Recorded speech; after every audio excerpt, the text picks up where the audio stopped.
Imagine the glittering lights of old Hollywood, the premieres, the champagne, the endless flashbulbs. Now imagine that behind those dazzling smiles, some of the most famous women in the world were hiding a secret the studios would do anything to protect. These weren't just silver screen goddesses, they were rebels, quietly loving who they loved in an era when the wrong whisper could destroy a career overnight. What if I told you that 13 of Hollywood's brightest stars were connected by a hidden web of romance, scandal, and loyalty that the public was never meant to see? In this video, we're pulling back the velvet curtain on 13 extraordinary women whose real love stories were never part of the Hollywood script. From Greta Garbo's elusive romances to Marlene Dietrich's brazen defiance, these are the connections, scandals, and secret loyalties the studios fought to bury. By the end, you'll see how these hidden relationships shaped not only their lives, but the very history of cinema itself. Greta Garbo was more than just a movie star. She was a living enigma. Born in Sweden and rising to become one of MGM's most bankable names, Garbo cultivated a public image of mystery. She was famous for avoiding interviews, skipping premieres, and uttering the now legendary line, "I want to be alone." But the truth was, Garbo's privacy wasn't just an artistic choice, it was her shield. Behind closed doors, whispers connected her to a series of women who moved in elite artistic and theatrical circles. Among them was stage actress Eva Le Gallienne, a powerhouse in the theater world, known for her intense performances and unapologetic personal life. Then there was Mercedes de Acosta, a glamorous playwright and socialite with a knack for collecting love affairs like rare jewels. Their connection was fiery, intellectual, and deeply emotional, though it existed in a time when both women had to keep such a relationship shrouded in secrecy. What made Garbo's story so compelling was her deliberate refusal to play Hollywood's game. While other stars participated in staged romances for fan magazines, Garbo didn't even bother with the charade. This only fueled speculation. Friends and biographers suggest that her relationships with women were the most profound of her life, yet she kept them locked away from public view. One particular thread in her life, her link to Marlene Dietrich, still divides historians. Were they lovers? Or simply two powerful women whose orbits briefly aligned? The truth may be lost to time, but the possibility keeps Garbo's legend alive in queer Hollywood history. And Garbo's story is only the beginning, because our next woman didn't just keep her secrets, she flaunted them in plain sight. Marlene Dietrich didn't just bend Hollywood's rules, she rewrote them in her own smoky velvet voice. Born in Germany, she rose to fame in the cabarets of Weimar Berlin before exploding onto the world stage with her role in The Blue Angel. From the moment she stepped in front of the camera, Dietrich was a master of image. Tailored suits, top hats, tuxedos. She blurred gender lines with effortless confidence, making androgyny seductive at a time when it was considered scandalous. Her lovers? The list was long and famously inclusive. Men, yes, but also some of the most desirable women in the world. Rumors swirled about her with Tallulah Bankhead, Mercedes de Acosta, and even Greta Garbo. Dietrich herself never confirmed specifics, but she dropped hints like breadcrumbs in interviews, once quipping, "In America, sex is an obsession. In other parts of the world, it's a fact." What made Dietrich extraordinary was her refusal to hide behind Hollywood's PR machinery. While others feared the mere suggestion of queerness, she would stroll into parties wearing a man's suit, a cigarette dangling from her lips, and charm anyone within reach. Her time in Berlin's queer nightlife had given her the kind of self-assurance that couldn't be dimmed by studio heads or scandal sheets. The truth is, Dietrich didn't need to come out. She lived out. Her lovers knew it, her friends knew it, and perhaps most importantly, the fans sensed it, even if they couldn't quite name it. But if Dietrich was bold and unashamed, our next star was a hurricane. A woman who treated the whispers not as threats, but as invitations to talk louder. Tallulah Bankhead didn't just enter a room, she detonated into it. A Southern belle with the manners of a sailor, she was loud, outrageous, and magnetic. Tallulah built her career on Broadway and in Hollywood, but her personal life often stole the spotlight.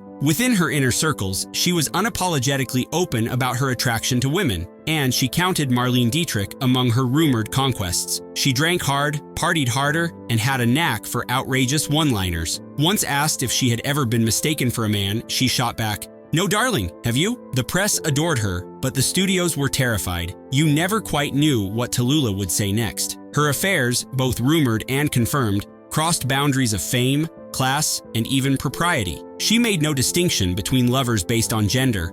For her, attraction was about charisma and chemistry. While the public saw her as a high society eccentric, those who knew her understood she was living authentically, albeit recklessly, in a time when that could end a career overnight. Tallulah's flamboyance, however, was a double-edged sword. The same defiance that made her irresistible also kept her on the fringes of Hollywood's inner sanctum. But Tallulah wasn't looking for approval. She was looking for a good time, and she found plenty of it. And while Tallulah reveled in chaos, our next woman ruled the stage with discipline, grace, and a partnership that became one of Broadway's most enduring love stories. Katharine Cornell wasn't Hollywood's darling. She was Broadway's queen. Dubbed the First Lady of the Theater, she was a critical and commercial powerhouse, known for her commanding performances in plays like Romeo and Juliet and The Barretts of Wimpole Street. Cornell's personal life was marked by her partnership with Guthrie McClintock, a fellow theater giant. To the outside world, they were a model of artistic collaboration and mutual respect. But within their inner circle, it was understood that theirs was a marriage of convenience, a partnership that allowed each to pursue their own romantic lives without scrutiny. For Cornell, that meant relationships with women in the theater community, though she was far more discreet than someone like Tallulah Bankhead. Her life was one of quiet dignity, balancing personal truth with public decorum. She and McClintock created a safe haven for themselves and others in their home, a sanctuary where artists could breathe freely away from the industry's watchful eye. Cornell's story is a reminder that not all defiance is loud. Sometimes it's a whispered promise behind closed doors. But our next name? She wasn't whispering. She was chronicling, collecting, and holding on to love stories that would one day shake Hollywood history. Mercedes de Acosta could have had her own chapter in every Hollywood biography of the 1930s and 40s, and in many ways, she does. Playwright, poet, and notorious socialite Mercedes was as famous for her romances as for her art.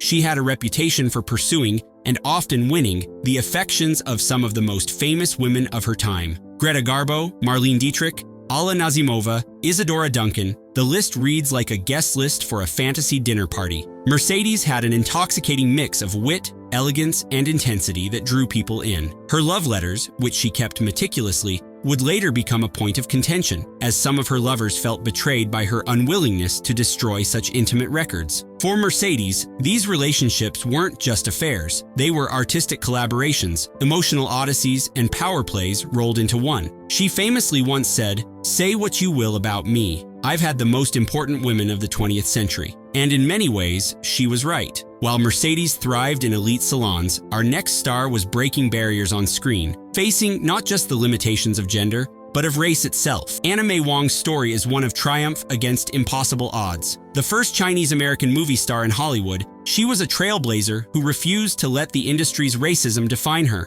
Yet, behind her poised public image, whispers suggested that she too had relationships with women in the artistic avant-garde. Anna moved in circles that overlapped with queer communities in both America and Europe. While details are scarce, partly because of her careful management of her public persona, some accounts suggest deep emotional connections with women who shared her struggles as outsiders in the entertainment world. Her rumored affairs, while discreet, were bold in context. As a Chinese-American actress in the 1920s and 30s, Anna faced both racism and sexism. Being publicly linked to same-sex relationships could have ended her career entirely. Still, Anna found ways to live authentically in private, surrounding herself with people who understood her need for both artistry and intimacy. And then there was Alla Nazimova, a woman who didn't just live in the shadows of secrecy, but built a world where the shadows were safe. If Hollywood had a secret queen in the 1920s, it was Alla Nazimova. A Russian-born silent film actress, director, and producer,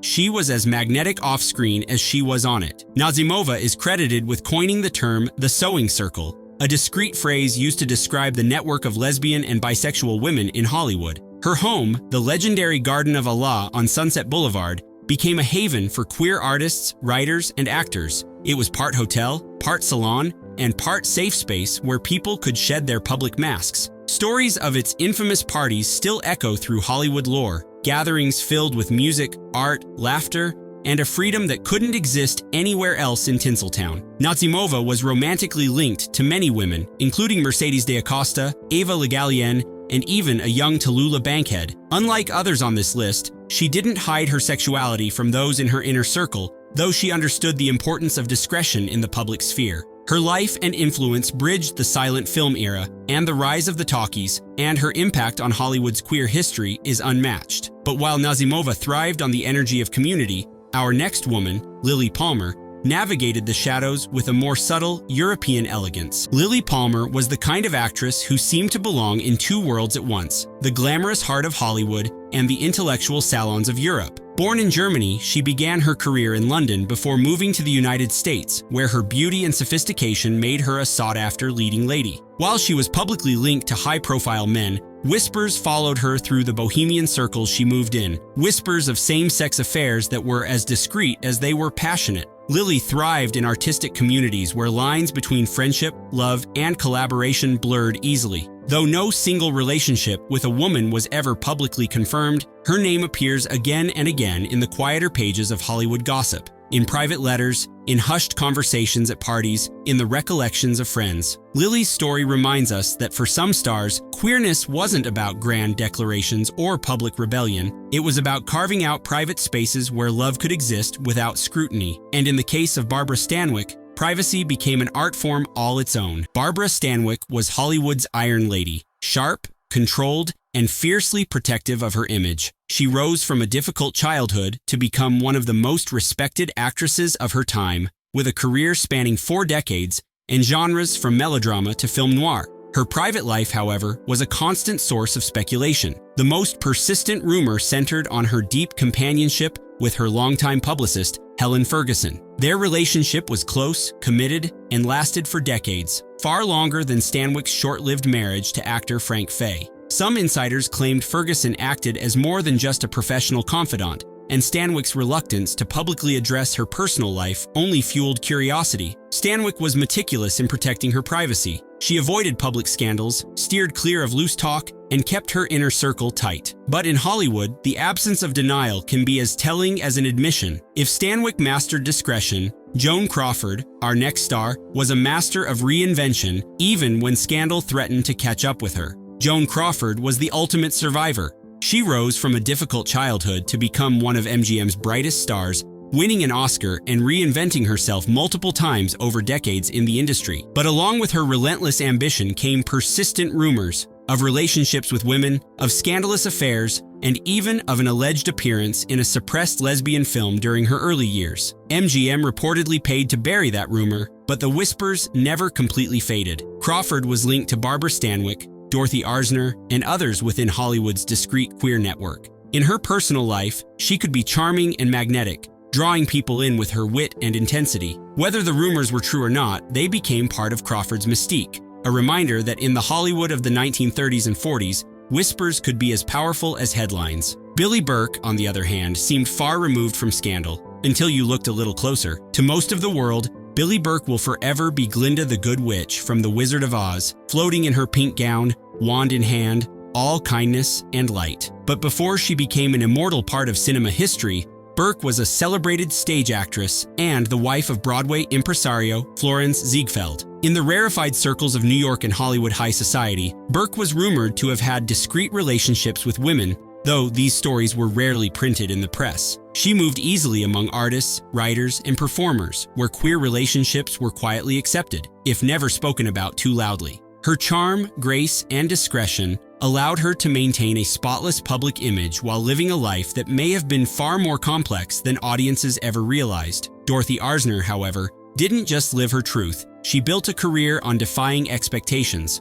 Dorothy Arzner was Hollywood's only consistently working female director during the studio era, a trailblazer whose career spanned from the silent era into the golden age of sound. She directed stars like Katharine Hepburn, Lucille Ball, and Claudette Colbert, often infusing her films with subtle but subversive themes. Arzner lived openly with her partner, choreographer Marion Morgan, for decades. While they didn't flaunt their relationship in the press, neither did they hide it within the Hollywood community. Arzner's refusal to conform to industry norms extended to her personal style. She often wore suits and ties, projecting a confident, androgynous image that was unmistakable. She was a mentor to many young actresses and a quiet force in creating space for women, both in front of and behind the camera, to tell their own stories. And finally, we come to Jean Acker, a woman whose very brief marriage to a Hollywood heartthrob became a cornerstone of queer gossip history. Jean Acker's career as a silent film actress might have faded into obscurity, if not for one spectacularly strange episode: her marriage to Rudolph Valentino. The wedding was impulsive, and the marriage famously lasted only hours. What followed was even more intriguing. Acker locked Valentino out of their hotel room on their wedding night, and they separated almost immediately. Hollywood buzzed with speculation, and while the official explanation was incompatibility, many believed the real reason was that Acker preferred women. She was known to socialize within the same lesbian and bisexual circles as Alla Nazimova and Mercedes de Acosta, and her name appears in several accounts of Hollywood's underground queer history. Jean Acker may not have been a superstar, but her story is a reminder that even the most fleeting of Hollywood marriages can leave a lasting mark, especially when it hides a very different kind of love story. If you've been as captivated by these hidden histories as I have, don't let the conversation end here. Hit that like button, subscribe for more untold Hollywood stories, and drop a comment below telling me which of these 13 women surprised you the most. Do you think the studios were right to keep these stories out of the headlines, or did they rob us of knowing the full truth about the icons we adore? And if you know another name we should add to our next list, share it. We've got more hidden romances and scandalous histories coming your way soon. Old Hollywood wasn't just about glitz and glamour, it was about resilience, rebellion, and finding ways to love against the odds. These women may have been forced into the shadows, but their stories still shine today. Until next time, stay curious, stay bold, and keep the spotlight on the truth.